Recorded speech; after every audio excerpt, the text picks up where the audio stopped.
Welcome student. आज के जो टॉपिक है वो है लेंथेनाइड कंस्ट्रक्शन अर्थात लेंथेनाइड संकुचन, है ना।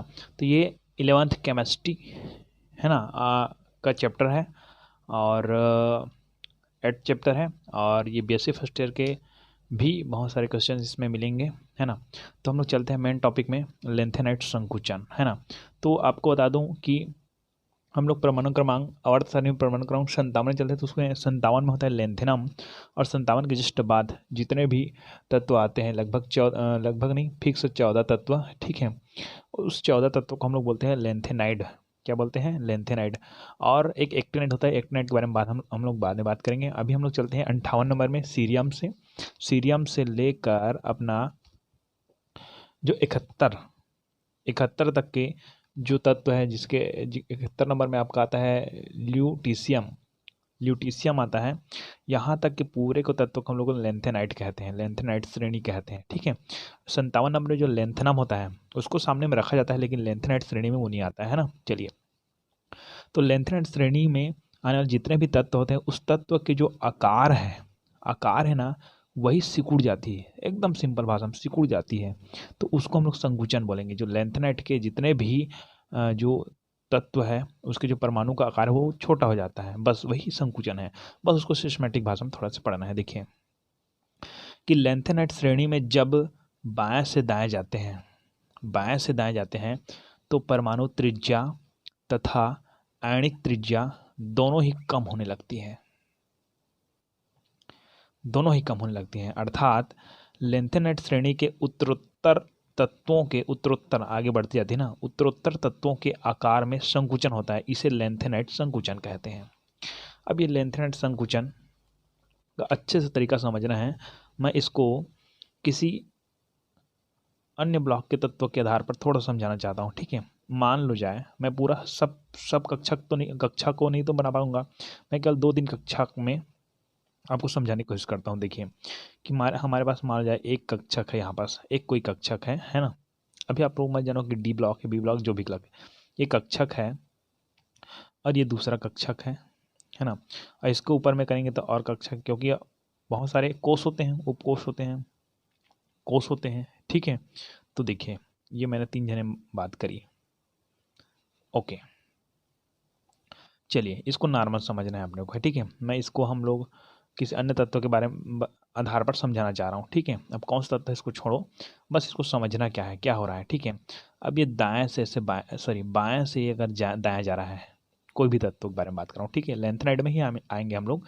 तो कोई भी तत्व में से जाएंगे तो बाएं से अगर दाएं जाएंगे तो परमाणु क्रमांक बढ़ेगा। जैसे कि 13 है तो 14 हो जाएगा, 14 के बाद 15 हो जाएगा, ऐसे होते होते जाएगा ना, ठीक है। तो मान लो जाए किसी तत्व का पहला, ये तत्व है, 3 तत्व है, जैसे कि तत्व ए, बी और सी, है ना। तो इसके बाह्यतम कोष में माना जाए 1 और ये 2 इलेक्ट्रॉन है। आंतरिक कोष के बारे में बिल्कुल बात नहीं कर रहा हूँ, केवल बाह्यतम कोष के बारे में। बाह्यतम कोष में 2 इलेक्ट्रॉन है, ओके। अब इसका परमाणु क्रमांक के आधार पर अगर इसका परमाणु क्रमांक जाएंगे तो परमाणु क्रमांक बढ़ेगा, 1 बढ़ेगा। ऐसे बाएं से दाएं जाएंगे तो बढ़ेगा ना। तो इसके बाह्यतम कोष में कितने इलेक्ट्रॉन हो जाएंगे, मान जाए 1, 2, 3 इलेक्ट्रॉन हो जाएंगे। अब फिर आगे बढ़ेंगे तो इसके बाद हमको उसमें कितना टर्न हो जाएगा, 1, 2, 3, 4, मतलब परमाणु क्रमांक बढ़ेगा, बाएं से दाएं बढ़ेंगे, मतलब ये इलेक्ट्रॉनों की संख्या क्या होती जाएगी, बढ़ती जाएगी, ठीक है। अब मैंने इसको कोई तत्व का नाम नहीं दिया है, ठीक है, आपको कल समझा रहा हूँ, है ना, कि लेंथेनाइड श्रेणी के बारे में ही बात कर रहे हैं, मान जाइए लेंथेनाइड श्रेणी का है, ठीक है। चलिए अब इस चीज़ को समझना है आपको कि कैसे इसका आकार छोटा होते जाता है ना। चलिए, तो हमारे पास ये नाभिक है, नाभिक में प्लस चार्ज रहता है ना। तो नाभिक और ये बाहर के इलेक्ट्रॉन है, बाह्य इलेक्ट्रॉन है, इनके बीच होता है आकर्षण। क्या होता है? आकर्षण। अब ये 2 ही इलेक्ट्रॉन मिलकर ये नाभिक इन दोनों इलेक्ट्रॉन को आकर्षित करता है, तो बहुत कम मात्रा में करता है। अब इसमें देखें तो इलेक्ट्रॉनों की संख्या बढ़ गई। अब देखो केवल 2 ही जने इलेक्ट्रॉन के नाभिक के बीच क्या करता था, नाभिक और दोनों इलेक्ट्रॉन के बीच आकर्षण बल लगता था, तो कम आकर्षण करता था, तो आकार एकदम बड़ा था, मस्त, है ना। अब 3 इलेक्ट्रॉन हो गया, कितना टन हो गया, 3। तो 3 इलेक्ट्रॉन मिलकर और ये नाभिक है तो इलेक्ट्रॉन बढ़ गया, मतलब इसका आवेश भी बढ़ जाएगा। ये 2 इलेक्ट्रॉन था तो दोनों तरफ ऐसे आवेश लगाता था, मतलब आकर्षण लगाता था। तो ये नाभिक है, अब 3 इलेक्ट्रॉन हो गया, अब तीनों तरफ से आकर्षण करता है ये, ठीक है। आकर्षण बल ज़्यादा हो गया तो ये खींचेगा, इस इलेक्ट्रॉन को खींचेगा, तो ये जो आकार है वो क्या हो जाएगा, छोटा होने लगेगा। अब 3 के बाद बात करते हैं 4 की, तो अब इसमें आ जाए 4 इलेक्ट्रॉन है, 1 2 3 4 इलेक्ट्रॉन है, तो और ज़्यादा ये जो नाभिक है और ज़्यादा तरीके से खींचने लगेगा और इसका आकार फिर छोटा हो जाएगा। इसी को और थोड़ा सा और बढ़ा देता हूँ मैं कि मान लीजिए 5 इलेक्ट्रॉन हो गए यहाँ पास, और 5 इलेक्ट्रॉन तो और ज़्यादा ताकत लगाएगा और ये अपने आप खींचेगा, मतलब इसका आकार नहीं धीरे धीरे धीरे धीरे धीरे क्या होने लग रहा है, कम होने लग रहा है। ये एक तत्व डी मान लेते हैं, इसका आकार धीरे धीरे क्या होता है, कम होता है। बस ये अगर आप समझ गए तो ये लेंथेनाइट संकोचन क्लियर हो गया आपको, है ना। मतलब सीधी बात यह है कि अगर आगे जाएंगे तो इसमें परमाणु का आकार क्या होता जाएगा, सॉरी परमाणु का आकार क्या होता जाएगा, छोटे हो जाएगा। अब परमाणु का आकार छोटा होता जाएगा तो परमाणु का जो त्रिज्या, इसको त्रिज्या बोलते हैं, वो त्रिज्या भी छोटी हो जाएगी और परमाणु भी छोटा हो जाएगा। ठीक है, इस तरह से इसकी तुलना हम लोग लेंथेनाइट से करेंगे, लेंथेनाइट संकुचन से करेंगे। तो एक्चुअली में क्यों होता है, कैसे होता है, ये सब क्लियर हो जाएगा आपको कि लेंथेनाइट संकुचन क्या है। ठीक है, तो लेंथेनाइट श्रेणी में जब बाएं से दाएं जाते हैं, बाएं से दाएं जाते हैं, ठीक है, यहाँ से, ठीक है, 58 से लेकर यहाँ तक जाते हैं, तो परमाणु त्रिज्या और आणविक त्रिज्या दोनों ही कम होती है। ये आणविक त्रिज्या है, परमाणु त्रिज्या है, ये परमाणु त्रिज्या क्या होती है, कम होने लगती है। अर्थात लेंथेनाइट श्रेणी के उत्तरोत्तर तत्वों के आकार में संकुचन होता है, इसे लेंथेनाइट संकुचन कहते हैं। ये एक परिभाषा मैंने दे रखी है। ठीक है, अगर ये क्लियर नहीं हो रहा तो देखिए यहाँ पर दूसरा परिभाषा कि लेंथेनाइट श्रेणी में बाएं से दाएं जाने पर, बाएं से दाएं जाने पर लेंथेनाइट तत्वों की परमाणुवीय या आणविक त्रिज्या क्रमशः घटती है। ये जो त्रिज्या है वो क्या होती है, घटती है, जिससे उसका आकार क्रमशः घटते हैं, आकार भी क्या होने लगते हैं, घटते हैं। अब त्रिज्या घटेगी मतलब इसका पूरा आकार घट जाएगा। अब आकार घटते हैं, इससे ही हम लोग लेंथेनाइट संकुचन कहते हैं। क्यों क्यों इसको लेंथेनाइट संकुचन कहते हैं, क्योंकि ये लेंथेनाइट श्रेणी में ही ये क्रिया होती है, इसलिए इसको बोलते हैं लेंथेनाइट संकुचन। क्या बोलते हैं, लेंथेनाइट संकुचन। ये बात आपको समझ आ गई कि ये होता है बाएं से दाएं जाते हैं तो इलेक्ट्रॉनों की संख्या बढ़ती जाती है, इलेक्ट्रॉनों की संख्या बढ़ती जाती है तो नाभिक और बाह्य इलेक्ट्रॉनों के बीच आवेश भी बढ़ते जाता है, अर्थात कहा जाए आकर्षण बल भी बढ़ता है, जिसके परिणाम नाभिक क्या होने, नाभिक है अत्यधिक मात्रा में इलेक्ट्रॉनों को खींचने लगती है, फलस्वरूप ये जो परमाणु उसका आकार क्या होने लगता है, छोटे होने लगता है।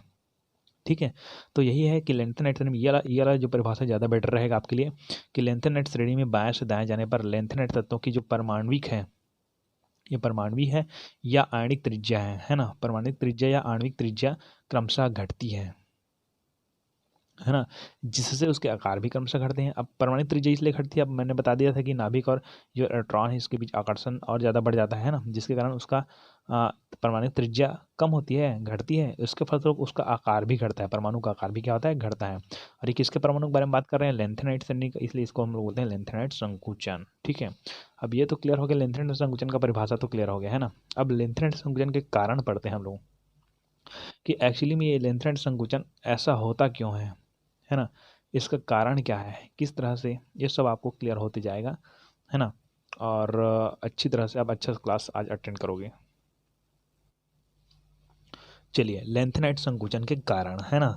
और इसके पहले मैं एक चीज़ और बताना चाहता हूँ, लेंथेनाइट संकुचन कारण के लिए परिरक्षण प्रभाव क्या है, परिरक्षण प्रभाव क्या है, इसको थोड़ा समझना है, ज़्यादा नहीं, है ना, अभी से समझा रहा हूँ मैं, मान जाए इसको मैंने एक और यहाँ पर एक और कोष बना दी, है ना। चलिए, अब सभी हमारे पास कोष है, उपकोष है, सब उपकोष में, कोष में क्या होते हैं, इलेक्ट्रॉन होते हैं, क्या होते हैं, इलेक्ट्रॉन होते हैं, है ना। तो इलेक्ट्रॉन होते हैं, उसके ये नाभिक है, और नाभिक और बाह्य इलेक्ट्रॉन है, इसके बीच आकर्षण बल होता है आकर्षण बल। तब क्या होता है कि इसके ये वाला जो इलेक्ट्रॉन है उस इलेक्ट्रॉन के पीछे जाएंगे तो यहाँ पर और बहुत सारे इलेक्ट्रॉन रहेंगे, यहाँ पर बहुत सारे और क्या रहेंगे, इलेक्ट्रॉन रहेंगे। बात समझ रहे हैं आपको कि नाभिक एवं जो बाह्य कोष के इलेक्ट्रॉन हैं, ये बाह्य कोष के इलेक्ट्रॉन है, ठीक है, नाभिक और बाह्य कोष के इलेक्ट्रॉन, है ना।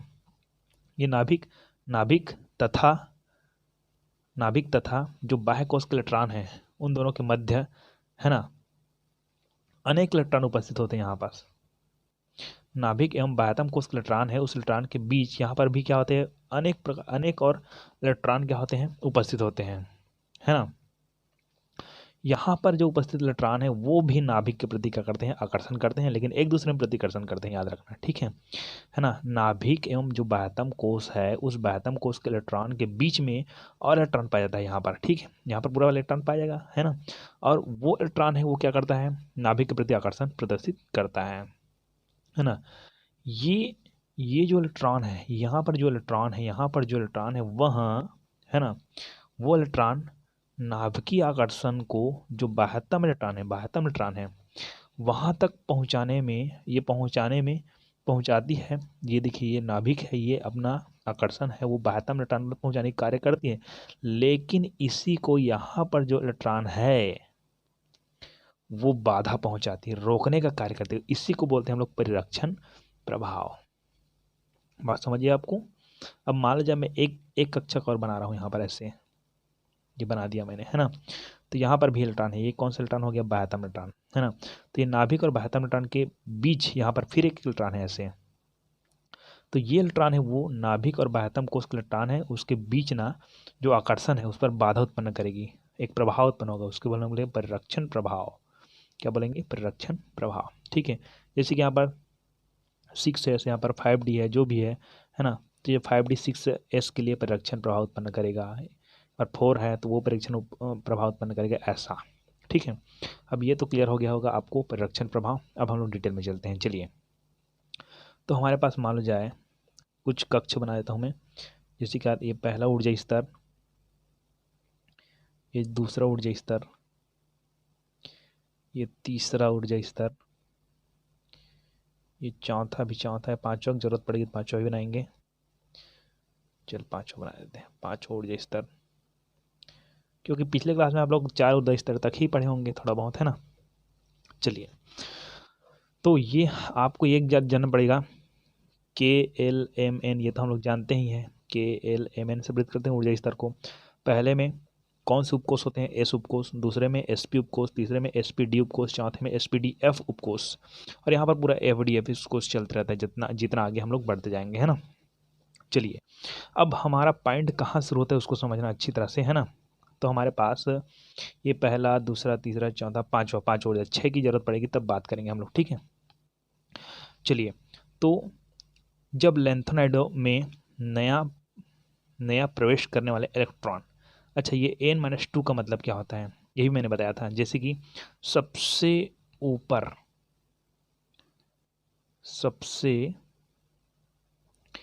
का कोष बाह्यतम कोष कहलाता है, ठीक है। उसके बाद ये जस्ट कोष आता है, उसको हम लोग बोलते हैं n-1, ठीक है। क्या बोलते हैं, n-1। अब इसके जस्ट और नीचे आता है, उसको बोलते हैं n-2। तो ये n1, n-1, n-2, इसका मतलब क्या है, ये कौन है। तो मैं बता दूं कि सबसे बाहर का जो कोष है उसको हम लोग बोलते हैं संयोजी कोष, ठीक है। अब इसके जस्ट पीछे वाले को हम लोग बोलते हैं क्या, पेनल्टीमेट कोष सेल, ठीक है। और उसके जस्ट पीछे को बोलते हैं हम लोग एंट पेनाल्टीमेंट कोष। तो ये जो n-2 लिखा हूँ, ये n-2 लिखा है, ये है आपका एंड पेनाल्टीमेंट कोर्स। ये एंड पेनाल्टीमेंट कोर्स के बारे में अगर आपको जाना है तो F ब्लॉक का जो मैं पहला पार्ट बनाया हूँ उसमें जाइए, है ना। चलिए, अब हमारे पॉइंट क्या जाता है उसको देखिए। हमारे पास क्या आता है कि यहाँ पर लेंथेनाइड समूह हम लोग देखना, इसके जो इलेक्ट्रॉनिक विन्यास निकाल लेते हैं एक आध का, ठीक है। जैसे कि हम लोग निकालते हैं, पहला नंबर में आता है सीरियम का आता है, सीरियम Ce, इसका परमाणु क्रमांक कितना होता है, 58, और इसका जो इलेक्ट्रॉनिक विन्यास निकलेगा वो निकलेगा, है ना, 4F1 में जाएगा, और 5D1 और 6S², ऐसा जाएगा, ठीक है। अच्छा, दूसरे का भी निकालते हैं, प्रेसिडियोडाइमियम, है ना, इसका होता है आपका 59, प्रेसियोडाइमियम ऐसे बोलते हैं इसको, ठीक है, Xe। इसका भी इलेक्ट्रॉनिक विन्यास निकालना मैंने सिखा रखी है पहले पार्ट में। उसके बाद देखें 4F3, 5D0, और 6s², ये है इसका। अब हम देखते हैं कि जितने भी लेंथेनाइड है उस लेंथेनाइड में छठवां ऊर्जा स्तर भी है अपने पास, है ना। तो हमारे पास 6 बनाना पड़ेगा, 1 2 3 4 5, और ये मैंने 6 बना रखी। चलिए, ये छठवां है अपना 6s², है ना। ये पांचवा में 5s 5p 5p के बारे में बात ही नहीं हो रही है, तो हम लोग बात कर रहे हैं 5d के बारे में बात कर रहे हैं। और इसमें देखें तो 4s 4p के बारे में बात नहीं हो रही है, 4f के बारे में बात हो रही है, 4f, है ना, ये याद रखिएगा। तो देखिए यहाँ पर हम लोग क्या करना उसको समझना। चलिए, तो देखते हैं लेंथेनाइड संकुचन के कारण, है ना। अब ये सब पॉइंट तो आप क्लियर हो गई होगी। तो आपको एक चीज़ और बता देता हूँ, जैसे कि आप-बाऊ नियम के अनुसार, आप-बाऊ नियम के अनुसार थोड़ा इलेक्ट्रॉनिक में बता देता हूँ। जैसे कि हमारे पास कहाँ देख लेते हैं हम लोग, 1 से शुरू करेंगे बहुत लंबा जाएगा, तो मैं देखता हूँ 4d से शुरू कर देता हूँ। 4d, 4d के बाद भरता है इलेक्ट्रॉन 5p में, 5p से भरता है वो 6s, 6s से 4f, और 4f से जाता है वो 5d, और 5d से 6p और जाता है, लेकिन अभी ज़रूरत नहीं है ना। तो इलेक्ट्रॉनिक विन्यास का जो क्रम है मैंने ऐसे लिख दी है, क्योंकि ज़रूरत पड़ेगा अपने को, है ना। चलिए, अब पॉइंट क्या आता है देखिए, है ना। आपको एक दिक्कत होगी, ये पहला ऊर्जा स्तर, दूसरा, तीसरा, चौथा, पांचवा, छठवा, मैंने 4s 4p के बारे में क्यों उल्लेख नहीं करी है ना, या 5s 5p, क्योंकि अपने को ज़रूरत ही नहीं है 5s की, 5p की, है ना, 4f की, क्योंकि हम लोग कौन से f ब्लॉक में हैं, तो 4f तक हमारा पॉइंट खत्म हो जाएगा। इसलिए अपने को यहाँ पर s वगैरह, अब 6s की ज़रूरत है ना। तो वर्ड को समझना ध्यान से, कि एक चीज़ और बता देता हूँ कि सबसे पहले जो इलेक्ट्रॉनिक विन्यास के आधार पर इलेक्ट्रॉन भरता है वो 4d में भरता है, तो 4d के बारे में हमारे पास बात ही नहीं हो रहा है। 5p के बारे में बात नहीं हो रहा है। 6s, तो 6s में 2 इलेक्ट्रॉन भरता है ना। 6s के बाद किस में भरेगा वो भरेगा 4f में। किस में भरेगा? 4f। और 4f यदि पूर्ण हो जाती है तब हो जाएगा 5d में। किस में जाएगा? 5d में, है ना। लेकिन जो पहले नंबर में 5d में चला जाता है ना, ये कुछ कारणवश चला जाता है, इसके बारे में मैंने पिछले वीडियो में बता रखी है ना। देखिए, जब तक F4F है उसमें 14 इलेक्ट्रॉन नहीं आता तब तक 5d 0 रहेगा। देखिए, दूसरा नंबर मैंने इसलिए दूसरा नंबर को ही बना कर रखी है कि 5d 0 हो जाएगा, है ना। कुछ ऐसी जगह आएगा जहाँ पर आपको F का मान यदि 7 आता है, 7 करने के लिए अपने को 5d को में भी इलेक्ट्रॉन भरना पड़ेगा। लेकिन नियम ये कहता है कि जब तक F ब्लॉक नहीं बढ़ेगा, F ब्लॉक नहीं भरेगा, तब तक D में नहीं ले जाना है। लेकिन कुछ जगह ले जाते हैं, वो मैंने पिछले वीडियो में बना रखी है, और आप देख सकते हो उस वीडियो को, है ना, क्यों 5d में भी इलेक्ट्रॉन ले जाते हैं, है ना। चलिए, तो 6s से जाता है आपके पास, 6s से जाता है आपके पास 4f में जाता है, ओके। और उसके बाद 5d, उसके बाद 6p। तो कैसे जाएगा, कैसे क्या होगा, ये सब देखते हैं अब, है ना। कि लेंथेनाइड संकुचन कारण जब लेंथेनाइड में नया प्रवेश करने वाले इलेक्ट्रॉन, जब लेंथेनाइड में, जैसे कि इसका परमाणु 58 है, 59 हो जाएगा, है ना। तो 59 में इलेक्ट्रॉन बढ़ जाएगा, मतलब नया इलेक्ट्रॉन जुड़ेगा, है ना। तो जब लेंथेनाइडों में नया प्रवेश करने वाले इलेक्ट्रॉन n-2 मतलब वही वाला कक्षक मैंने बताया था आपको, एंटी पेनाल्टीमेट सेल, है ना। तो n-2 4f उपकोष में जाता है। तो जब भी देखिए, पहले 4f का मान कितना था? 3 था। इसमें देखिए, इसमें ठीक है, इसमें देखते हैं हम लोग प्रेसियोडाइमियम में 4f का मान कितना था? 3। यदि एक इलेक्ट्रॉन बढ़ेगा तो 4f का मान क्या होगा? 4। एक इलेक्ट्रॉन फिर बढ़ेगा, 4f का मान होगा 5। एक और बढ़ेगा, 4f का मान हो जाएगा 6। ऐसे बढ़ते बढ़ जाएगा, मतलब f का मान बढ़ते जाएगा। मतलब जितने भी इलेक्ट्रॉन नया इलेक्ट्रॉन आएगा वो कौन से कोष में बढ़ता जाएगा?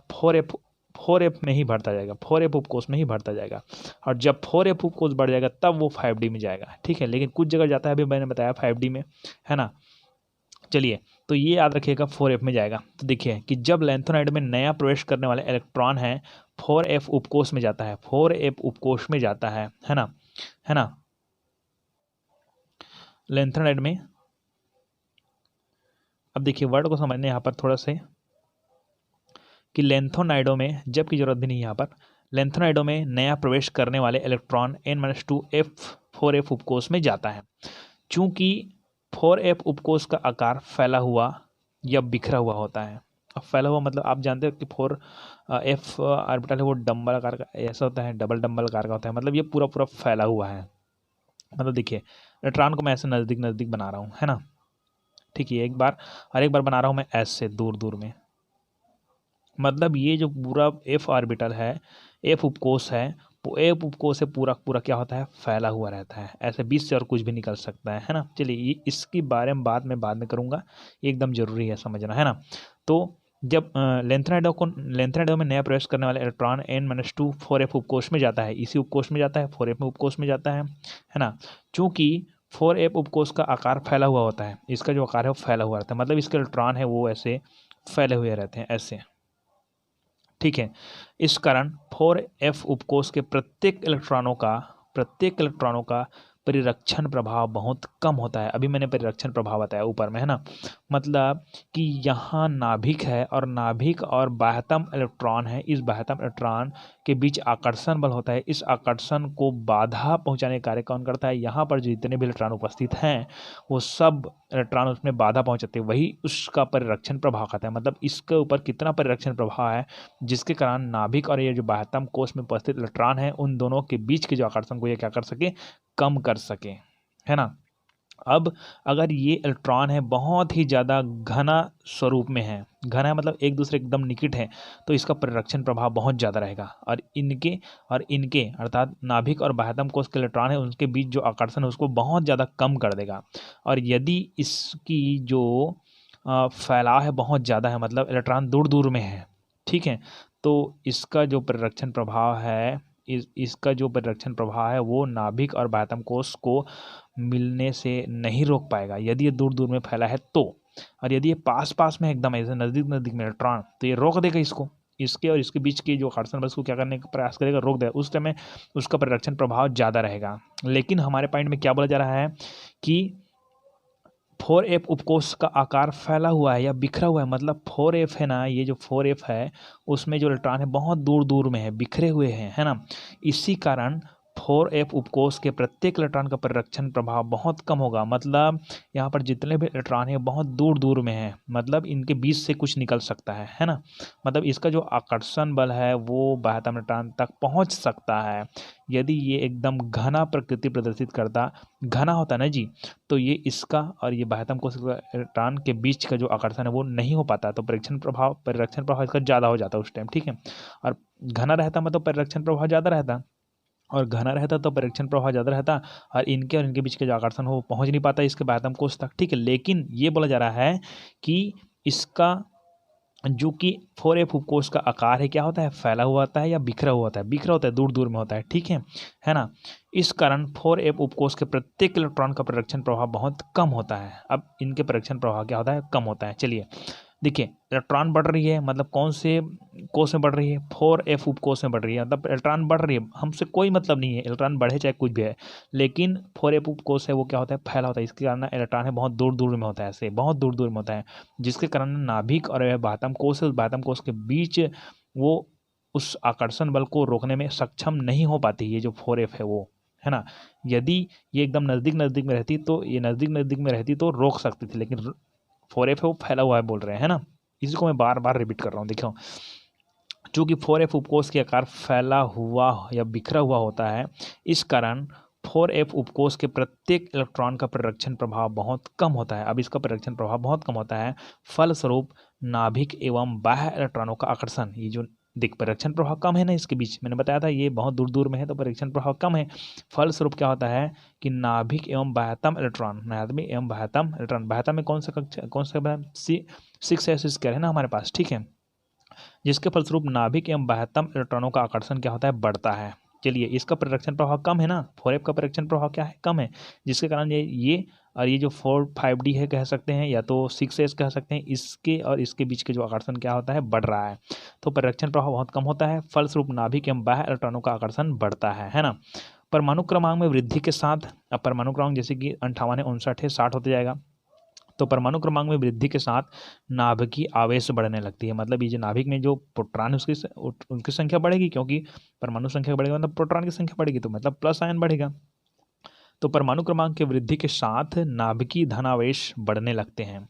वह 4f में इलेक्ट्रॉन भरे जाने पर भी उसका परिरक्षण प्रभाव कम ही होता है। देखिए मैंने अभी पहले भी बता दिया था कि परमाणु क्रमांक बढ़ेगा मतलब प्रोटॉनों की संख्या बढ़ेगी और 4f उपकोष में ही इलेक्ट्रॉन भरेगा। जब तक 4f कोष पूरा नहीं भरेगा तब तक 5d नहीं ले जाना है ना। तो 4f कोष में ऐसे इलेक्ट्रॉन बढ़ता जाएगा, तो इलेक्ट्रॉन बढ़ता जाएगा, उससे हम लोग कोई मतलब नहीं। क्यों?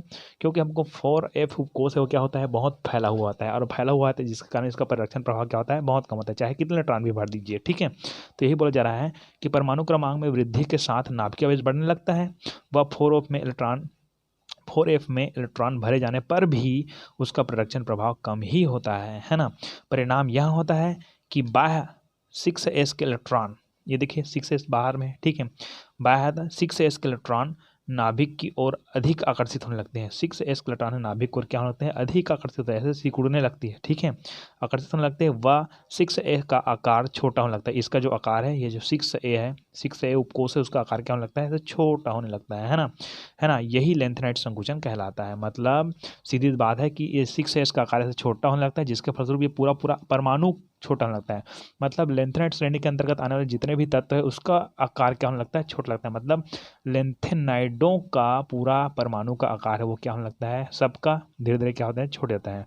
सबसे पहले वाले का कम छोटा मतलब बड़ा रहेगा, उसके बाद और आएगा, उसका छोटा होते जाएगा और छोटा होता जाएगा, ऐसे छोटे होते होते होते जाएगा। इसीलिए ये आपको समझ आ गया होगा कि जो लेंथेनाइड है, वो लेंथेनाइड जो श्रेणी है उसमें ना बाएं से दाएं जाते हैं तो क्या होता है, धीरे धीरे क्या होने लगता है, उसमें आकार क्या होने लगता है, छोटा लगता है। परमाणु त्रिज्या क्या होने लगती है, छोटे लगती है, और वो जो परमाणु का आकार क्या होने लगता है, सिकुड़ने लगता है। इसी सिकुड़ने की प्रक्रिया को हम बोलते हैं लेंथेनाइट संकुचन। ठीक है, तो लेंथेनाइट संकुचन की परिभाषा मैंने दे रखी है, लेंथेनाइट संकुचन के कारण भी मैंने यहाँ पर स्पष्ट कर दी। ठीक है, तो क्लियर हो गया अपने को। ठीक है, तो इस तरह से ये 6s है ना। ठीक, यहाँ पर थोड़ा सा समझा देता हूँ कि परिणाम यह होता है कि बाह्य 6s के इलेक्ट्रॉन, बाह्य 6s के इलेक्ट्रॉन, ये बाह्यतम 6s है ना, उसका इलेक्ट्रॉन है वह नाभिक की ओर अधिक आकर्षित होने लगते हैं। नाभिक की ओर क्या करना होता है, अधिक आकर्षित होने लगते हैं। क्यों आकर्षित होते हैं? क्योंकि जो 4f है ना, 4f का जो परिरक्षण प्रभाव क्या है, कम है। यदि एक एकदम नज़दीक नज़दीक में रहता ना, ऐसे इलेक्ट्रॉन है वो, तो इसका परिरक्षण प्रभाव ज़्यादा रहता है और इन दोनों के बीच आकर्षण बल कम हो जाती है। लेकिन ये तो खुद फैला हुआ है, एफ उपकोष से फैला हुआ है, जिसके फल इसके बीच बीच से ना ये जो आकर्षण बल है इसको खींच सकता है। ठीक है, ओके, इसी कारण से यहाँ इसकी को नाभिक को खींचता है, 6s उपकोष से वो खींचता है और ऐसे छोटे होने लगता है। इस प्रकार से इसको बोलते हैं हम लोग लेंथेनाइट संकुचन। चलिए आगे का पॉइंट आता है लेंथेनाइट संकुचन के परिणाम। तो उस लेंथेनाइट संकुचन के फलस्वरूप कौन कौन से परिणाम हो सकते हैं, उसके कौन कौन से हमारे लाभ हो सकते हैं, हानि हो सकते हैं, सब दिया गया है ना। चलिए, तो पहला पॉइंट आपको डालना है लेंथेनाइट संकुचन के परिणाम का, कि देखिए इसको पहले समझाता हूँ। ये पूरा सब तत्वों को मैंने लिख पाया हूँ क्यों, ये हमारे पास से ये 3D श्रेणी है ना। 3D श्रेणी है, मतलब जिसमें scandium, titanium, vanadium, chromium, manganese वगैरह आता है। ये 3D श्रेणी है क्योंकि 3D में कटता है। ठीक है, जो डी ब्लॉक एलिमेंट है, हालांकि हम लोग एफ ब्लॉक एलिमेंट पढ़ रहे हैं, लेकिन तो जो डी ब्लॉक एलिमेंट की बात करते हैं तो 3D श्रेणी है। उसका 4D श्रेणी आता है, इसको 4D श्रेणी बोलेंगे, और इसको बोलेंगे 5D श्रेणी। तो 5D श्रेणी में 57 नंबर में आता है लेंथेनम। यहाँ पर क्या आता है, लेंथेनम। और लेंथेनम से जस्ट आगे यहाँ पर स्टार लगा होता है। स्टार का कारण मतलब ये है कि यहाँ पर और 14 तत्व है। कितने तत्व है, 14 तत्व होते हैं। ठीक है, उस 14 तत्व को हम लोग एफ ब्लॉक एलिमेंट बोलते हैं। क्या बोलते हैं, एफ ब्लॉक एलिमेंट बोलते हैं। ठीक है, और यहाँ पर 5D, उसके बाद और नीचे आएंगे 6D में आ जाएगा। ठीक है, तो यहाँ पर एक्टिनियम होता है। ठीक है, तो ये एक्टिनम, तो यहाँ एक्टिनाइड है। एक्टिनाइड यहाँ पर, लेकिन एक्टिनाइड के बारे में हम लोग बिल्कुल भी बात नहीं करेंगे। ठीक है, एक्टिनाइड हम लोग पढ़ेंगे तब बात करेंगे, है ना। तो देखिए पहला पॉइंट आता है कि ये 3D श्रेणी है, 4D श्रेणी है, 5D श्रेणी है। ठीक है, और एक बात पहले मैं आपको समझा देना चाहता हूँ कि हम लोग किसी भी आवर्त सारणी में बाएं से दाएं जाते हैं तो परमाणु का आकार घटता है। परमाणु का आकार क्या होता है, घटता है। ठीक है, और ऊपर से नीचे जाते हैं तो परमाणु का आकार क्या होता है, बढ़ता है। परमाणु का आकार क्या होता है, बढ़ता है। क्यों बढ़ता है, इसका वीडियो 11th क्लास के टॉपिक्स में दे चुका हूँ मैं, और इसके जस्ट पीछे मैंने लेंथेनाइट का जो परिभाषा है उसमें भी थोड़ा बहुत समझाने की कोशिश किया है मैंने, है ना, कि बाएं से दाएं जाने पर इलेक्ट्रॉनों की संख्या बढ़ती है और आकर्षण बढ़ता है, नाभिक और बाह्यतम इलेक्ट्रॉनों के बीच आकर्षण बढ़ता है, जिसका फलस्वरूप छोटे होते जाता है ना। और ऊपर से नीचे आते हैं तो इलेक्ट्रॉनों की संख्या तो बढ़ता ही बढ़ता है, साथ ही साथ ना उसमें कक्ष की संख्या भी बढ़ती जाती है, और कक्ष की संख्या बढ़ती है मतलब आकार भी क्या हो जाता है, बढ़ जाता है। मतलब ऊपर से नीचे आने पर आकार बढ़ता है और बाएं से दाएं जाने पर आकार क्या होता है, घटता है। लेकिन हम यहाँ पर क्या समझाना चाह रहे हैं कि ऊपर से नीचे जाने पर हालांकि आकार बढ़ता है, लेकिन यहीं पर ऊपर से नीचे आने पर एक जगह ऐसी आती है जहां पर आकार समान होने लग जाता है। चलो चलते हैं हम लोग, है ना। चलिए, लेंथेनम के आगे रखे प्रत्येक तत्व की परमाणु त्रिज्या, लेंथेनम मतलब ये जो 57 नंबर में होता है उसको बोलते हैं लेंथम, क्या बोलेंगे, लेंथेनम, लेंथेनाइड नहीं बोलेंगे, ठीक है। लेंथेनम के जस्ट बाद आएगा उसको हम लोग बोलेंगे लेंथेनाइड, है ना। तो अभी लेंथेनम के बारे में बात कर रहा हूँ मैं, है ना। तो लेंथेनम के आगे रखे प्रत्येक तत्व की जो परमाणु त्रिज्या है या परमाणु त्रिज्या है, वह समूह में ऊपर रखे गए तत्व की परमाणु त्रिज्या के समान होती है। ये जो लेंथेनम 57 है, 58 वाला सीरियम आएगा, सीरियम होते होते जाएगा, ठीक है। 58 सीरियम आ जाएगा, 59 में पैसियोडाइमियम आ जाएगा, ठीक है। 60 में आएगा नियोडाइमियम आ जाएगा, ठीक है। तो जितने भी यहाँ पर 14 तत्व है, ठीक है, उस तत्व की जो त्रिज्या है ना, उस तत्व की त्रिज्या है, उसी के आधार पर यहाँ पर लेंथेनम के जस्ट आगे ये हाफमियम दिया गया है। लेंथेनम के जस्ट बाद सीरियम आता है, 14 तत्व आते हैं, उस तत्व को आप अभी छोड़िए। मैं जो बताना चाह रहा हूँ उसका मतलब है कि जो लेंथेनम है उसके जस्ट आगे वाले मतलब हाफमियम, क्या नाम है, हाफमियम। तो इस हाफमियम की जो परमाणु त्रिज्या है वह समूह के ऊपर वाले मतलब जर्कोनियम, यहाँ पर देखिए समूह के ऊपर वाले जो जर्कोनियम है, इस जर्कोनियम के त्रिज्या के समान होता है, समान होता है बोला जा रहा है। जबकि हम जानते हैं कि आवर्त सारणी में ऊपर से नीचे जाने पर परमाणु का आकार क्या होता है, बढ़ता है, परमाणु का आकार बढ़ता है, ये हम लोग क्लियर करते हैं। लेकिन यहाँ पर जर्कोनियम और हाफमियम इसका आकार में समानताएं पाई जाती हैं। उसी तरह टेंटलम और नियोबियम, ठीक है, ये जो नियोबियम है, टेंटेलम और नियोबियम, इसका भी आकार में समानताएं पाई जाती हैं।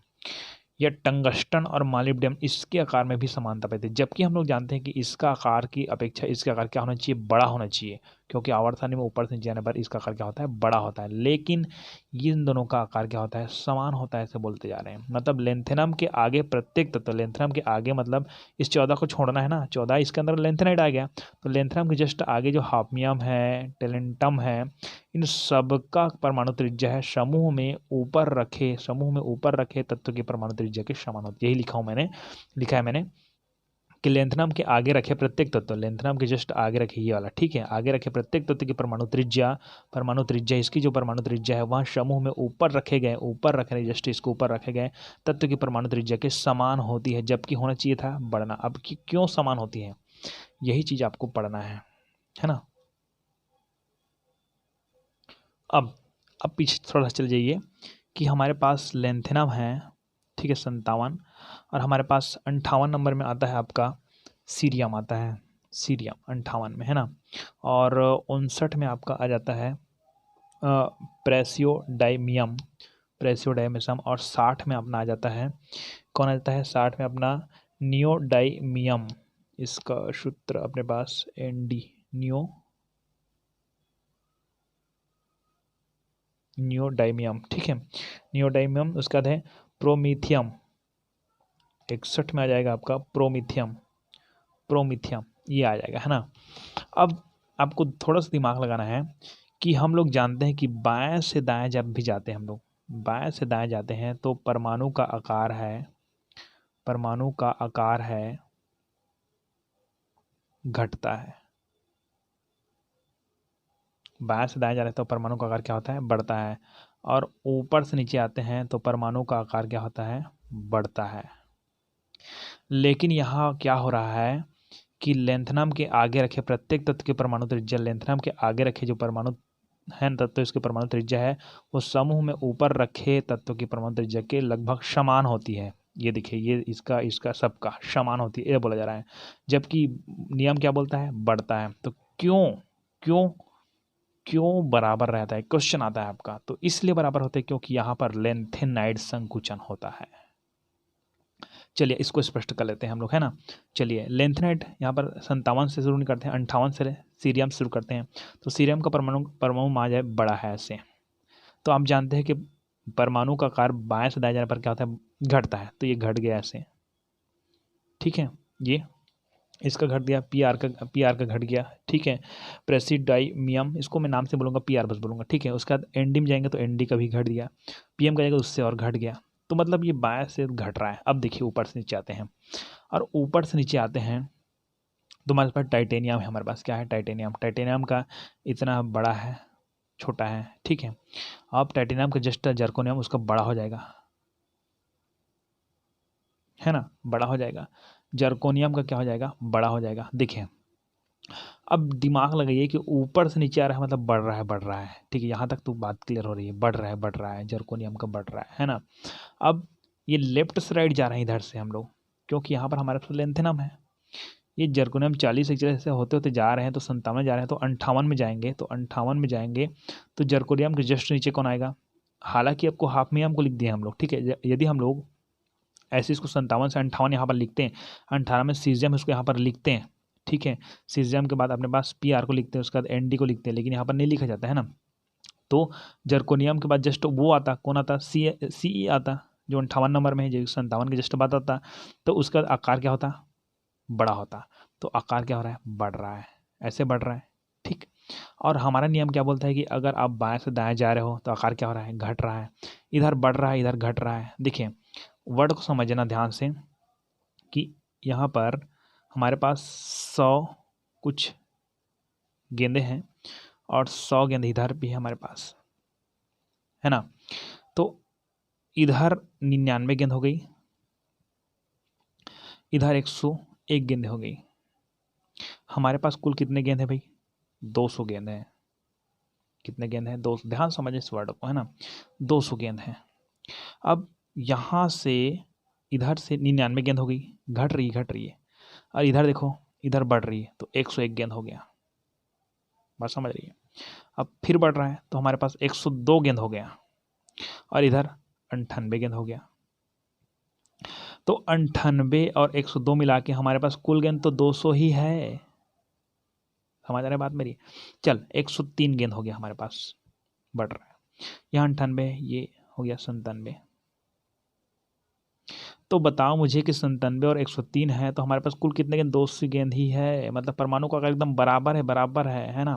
ठीक है, ये क्यों हो रहा है, क्योंकि इधर यहाँ पर बराबर लगातार कम होते जा रहा है, इधर लगातार बढ़ते जा रहा है। मतलब इसमें इसमें जितना भी कमी हो रही है उसका पूर्ति ये कर रहा है, बढ़ा बढ़ा के। यहाँ पर अगर 96 करते हैं तो ये 104 हो जाएगा। इसका हमारे पास गेंदों की संख्या, मतलब ऊपर से नीचे आ रहा है, बढ़ रहा है जरूर, लेकिन यहाँ से ये क्या हो रहा है, घट रहा है। और दोनों मेंटेनेंस कर रही है, और मेंटेनेंस करी जिसके फलस्वरूप जो यहाँ पर जब आती है जर्कोनियम और हाफनियम के बारे में, तब दोनों का आकार लगभग क्या हो जाता है, समान होता है। वर्ड को समझिएगा कि इधर से ये कम होते होते जा रहा है और इधर से ये बढ़ते बढ़ते जा रहा है। तो बढ़ते बढ़ते जा रहा है तो ये इस तरफ का, उस तत्व का मेंटेनेंस ये कम करते करते जा रहा है, ये बढ़ाते बढ़ाते जा रहा है। मतलब एक्चुअली में ना तो यहाँ बढ़ पा रहा है, ना तो ये कम हो पा रहा है। बात समझ आई। क्योंकि देखो कोई भी पौधा है, ये पौधा है हमारे पास, तो हम लोग इस पौधे को बढ़ा रहे हैं, ठीक है, और काट रहे हैं। फिर एक बढ़ रहा है, फिर काट रहे हैं, फिर एक बढ़ रहा है, फिर काट रहे हैं, ये बढ़ा फिर काटे। तो देखो पौधा इतना भी है, देखिए ये पौधा है, इसको हम लोग इतना है, पौधे को ऐसे इतना तक काट दिए। अब पौधा थोड़ा सा और बढ़ा, काट दिए, और बढ़ा, काट दिए, और बढ़ा। तो बढ़ने की क्रिया भी हो रही है और काटने की क्रिया भी हो रही है एक साथ। बढ़ने की क्रिया भी हो रही है और काटने की क्रिया भी हो रही है। तो पेड़ तो वही का वही रहेगा, कुछ बढ़ेगा नहीं। मतलब इसका आकार है, लगभग दोनों का आकार क्या रहेगा, समान रहेगा। अब इसके ज़्यादा और कोई समझ वाली बात नहीं है। आप समझ जाते हैं तो समझ जाते हैं, इतना क्लियर है ये बात, है ना।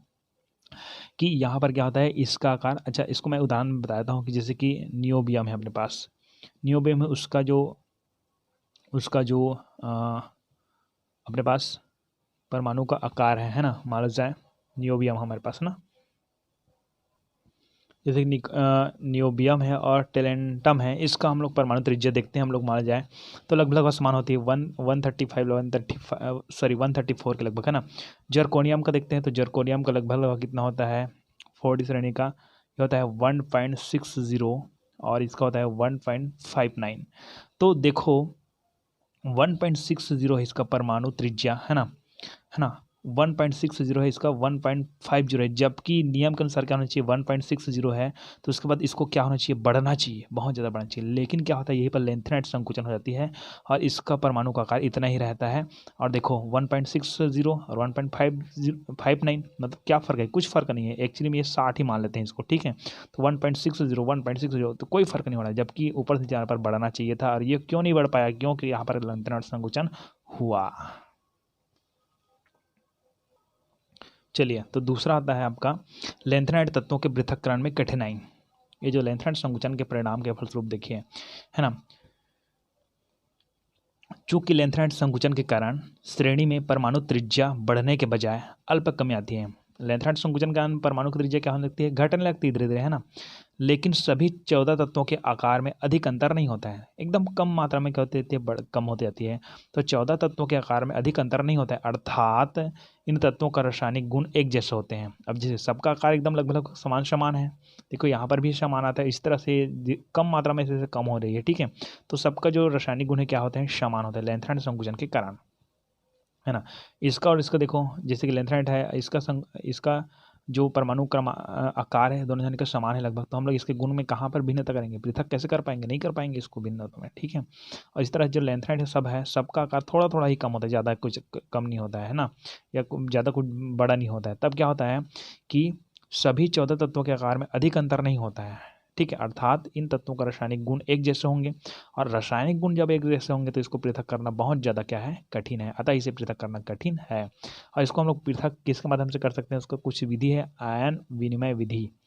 इस विधि के आधार पर कर भी सकते हैं अब, क्योंकि बहुत ज़्यादा टैलेंटेड हो गए हैं आज के इंडिया के नहीं, सब वैज्ञानिक हो गए हैं, दूध पीते होंगे ना चलिए, तो ये कहते हैं आयन विधि द्वारा ये भी कर सकते हैं, पृथक करते हैं, लेकिन बहुत ज़्यादा कठिनाई है पृथक करने में, ठीक है। चलिए, तीसरा प्रभाव क्या है कि हाइड्रोक्साइडों की क्षारीय प्रकृति में परिवर्तन, मतलब जो हाइड्रोक्साइड है, जैसे कि लेंथेनम का देख लेते हैं, लेंथेनम हाइड्रोक्साइड बनाता है ना, ये अपना 57 नंबर लेंथेनम, उसका सीजियम आ जाएगा 58 में, सीजियम आ जाएगा, सीजियम से होते होते यहाँ ड्यूटीरियम तक जाएगा। तो क्या होता है कि जब बाएं से दाएं जाते हैं ना, तो उसके क्षारीय प्रकृति में क्या होता है, कमी आने लगती है, यही बताना है अपने को, ठीक है।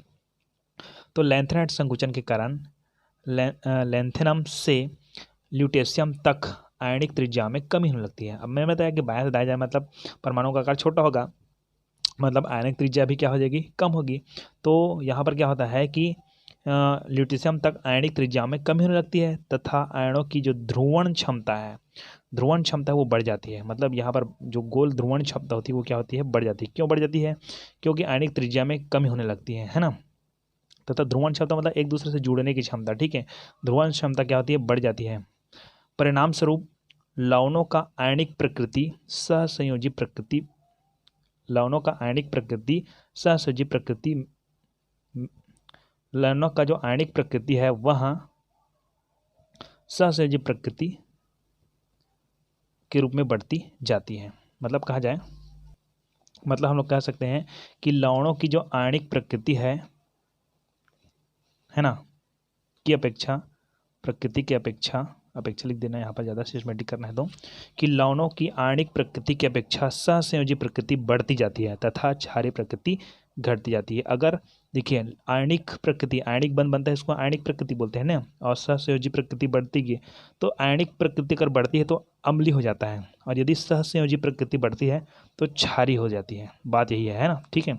मतलब क्या होता है कि जो ये लेंथेनम है ये हाइड्रोक्साइड बनाएगा मान जाए ऐसे, तो ये क्षारीय प्रकृति का है, क्षारीय प्रकृति। लेकिन क्या होता है कि धीरे धीरे बाएं से दाएं जाने पर क्षारीय प्रकृति क्या होने लगती है, घटने लगती है। क्यों घटने लगती है, क्योंकि उसमें आयनिक प्रकृति की जगह सहसंयोजी प्रकृति बढ़ने लग जाती है। और ये सहसंयोजी प्रकृति क्यों बढ़ती है, क्योंकि उसके आयनों का जो ध्रुवण क्षमता क्या होती है, बढ़ जाती है। मतलब साझा करने की जो क्षमता होती है वो बढ़ने लगती है, जबकि लेन देन करने की क्षमता क्या होती है, कम होने लगती है, ठीक है। तो हाइड्रोक्साइडों की क्षारीय प्रकृति में परिवर्तन ये क्लियर हो गया आपका इस तरह से ये लेंथेनाइट संकुचन क्लियर हो गई।